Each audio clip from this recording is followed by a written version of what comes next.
Հայաստանը, դրանք չեն հայ ժողովուրդը։ Հայ ժողովուրդը այս մարդիկ են, որոնք նստած են բանտերում, հայ ժողովուրդը այն մարդիկ են, որ նստած են Երևանի բանտերում, հայ ժողովուրդը այս երիտասարդներն են, որոնք այսօր իրենց նեղություն են տվել, այս խոնավ ցուրտ եղանակին եկել են ասելու վենց ամեն ինչ չի, որը տենց լավ է, տենց հեշտ է եւ տենց կարող եք անտեսելով անցնել առաջ, չէ։ Ոստիկանական այս պատի հետևից իշխանությունների Ես արդեն ասացի, Վարժան, իշխանությունների տարբեր այսպես գովեստների հետևից կերևա եւ լսելի կլինի պայքարողների։ Տեսեք, ես վստահ եմ ԱՄՆ դեսպանատունը մանրակրկիտ մոնիտորինգ անելու, դա մի աղբյուր։ Ես վստահ եմ, որ մեզ հաջողվելու է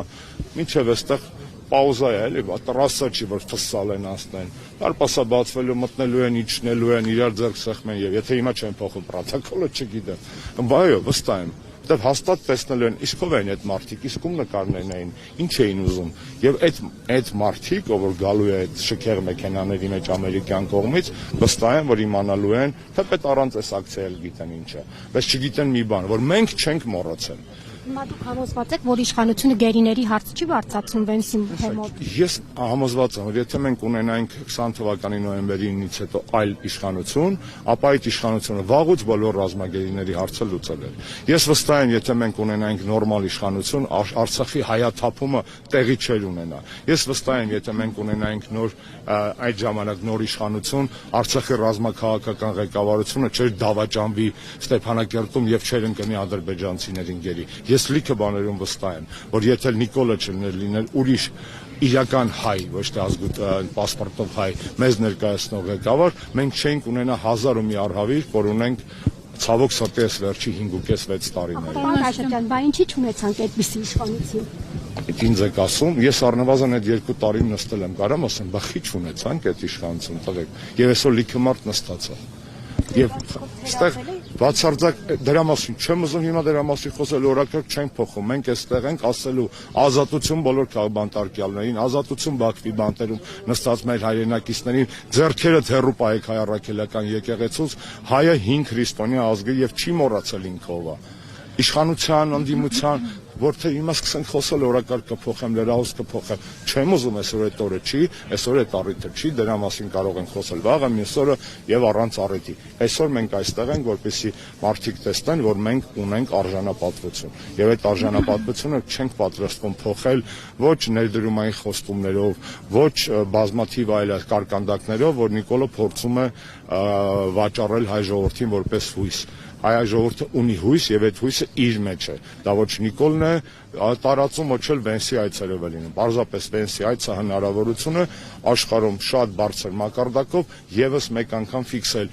Մեր երկիրը այն վիճակում չէ, որով Նիկոլը փորձում այն ներկայացնել։ Մենք քնած ազգ չենք եւ սա տեղեկատվական բլոկադա է։ Ես տղերքի ծառայության մասով չեմ ասում։ Ես ասում եմ այն փաստով, որ հիմա անվտանգությունից այն կողմ ցենզուրա է։ Սա անվտանգություն չի, սա ցենզուրա է։ Բայց ցենզուրա, այս այդ դարը չի, որտեղ հնարավոր լինի մարդ լռեցնել կամ ինֆորմացիա բլոկել։ Շնորհակալ եմ։ Եվս մեկ հատ, ուզում ենք տեղեկացնել Միացյալ Նահանգների փոխնախագահային ստեղծված իրավիճակի մասին, բայց առնվազն գերիների մասին Թրամփը գիտի եւ այդ մասին փորձել էր խոսել եւ Նիկոլ Փաշինյանը կանխել էր։ Ես գիտեմ այդ պատմությունները, շատ լավ հիշում եմ, որ Նիկոլ Փաշինյանի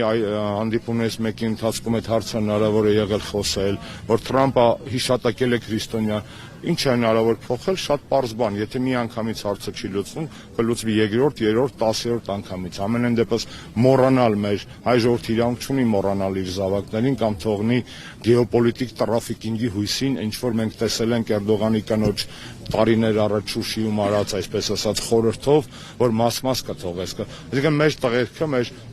կյանքը իրենց հայրենիքին նվիրած մարդիկ դարձել են այսօր ափաշկերա գեոպոլիտիկ տրաֆիկինգիզով վերջի անգամ մարդ էին ծախում ու առնում ին հիշելով միջնադարում, մեկ էլ 19-րդ դարում նույն Ամերիկայի Միացյալ Նահանգներում, երբ որ Աֆրիկայից մարդաուժ էին բերում, վաճառում առնում։ 21-րդ դարում բոլորի աչքի դիմաց ուղիղ եթերում առնել, տալ ու առնել մարդկանց ճակատագրեր համարում եմ անբարո եւ վստահ եմ, որ այսօրվա նույն ԱՄՆ վարչակազմի պարագայում հնարավոր է արժեքահեն, առնվազն Վենսի պարագայում արժեքահեն ուղերձներ հղել այդ թվում քրիստոնյաների նկատմամբ ճնշումների բռնաճ։ Հայաստանը դարձել է այն երկիրը, որտեղ քրիստոնյա լինելը ամենավտանգավոր բաներից մեկն է։ Ամենավտանգավոր Տրամպը Նիգերիան էր ուզում ռմբակոծել, որոնց քրիստոնյաներին ճնշում են, ըստեղ են ճնշում, հա հələ չեն սպանում, հա հələ չեն խաչում, բայց այս տեմպերով արդյոք մենք իրավունք ունենք այսպես ասած մտածելու, որ կարար էր ավելի վատ անել։ Հայ առաքելական եկեղեցին անձեռմխելի է ցանկացած ոչ միայն հայի, իրական քրիստոնյայի համար, եւ այս ուղերձ հայը թող այսօր էլ հնչի այստեղից, ինչքան էլ այսպես ասած ծառերի տակ ծվարած, բայց մեկը դա մեր ասելիքն է, դա մեր ցավն է եւ դա այն է, ինչ որ մենք ուզում ենք աշխարհը մեր մասին իմանա։